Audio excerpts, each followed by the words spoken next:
Bonjour, chers Français et chères Françaises.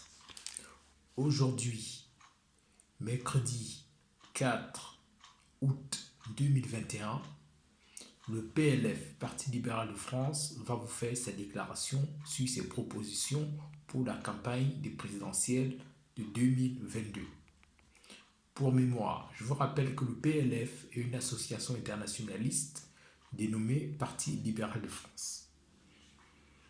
Nous allons débuter nos propositions après une longue période de réflexion qui nous a conduit notamment à mettre sur pied un certain nombre de propositions. Première proposition, la création d'une coalition Nord-Sud sur la paix, pour la paix dans le monde.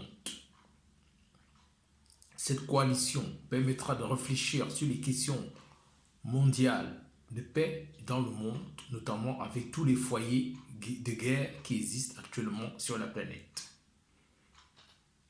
Deuxième proposition, une instauration des cours de morale dans les collèges, lycées et enseignements supérieurs sur l'égalité hommes-femmes en France.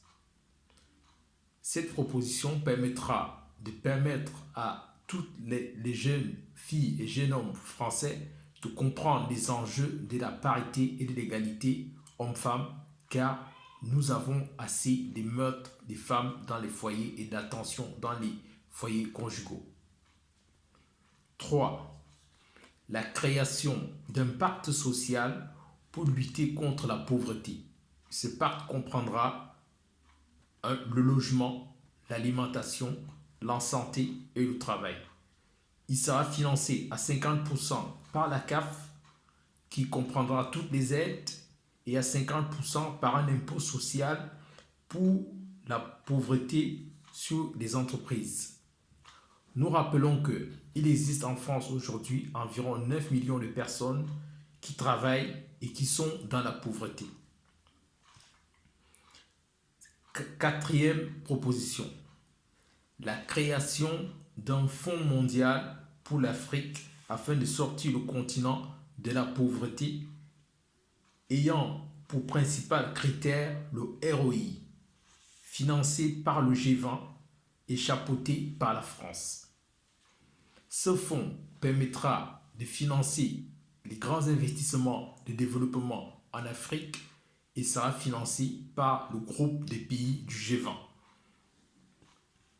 Sixième proposition, la réorientation des objectifs de financement de la Banque centrale européenne sur l'industrie européenne,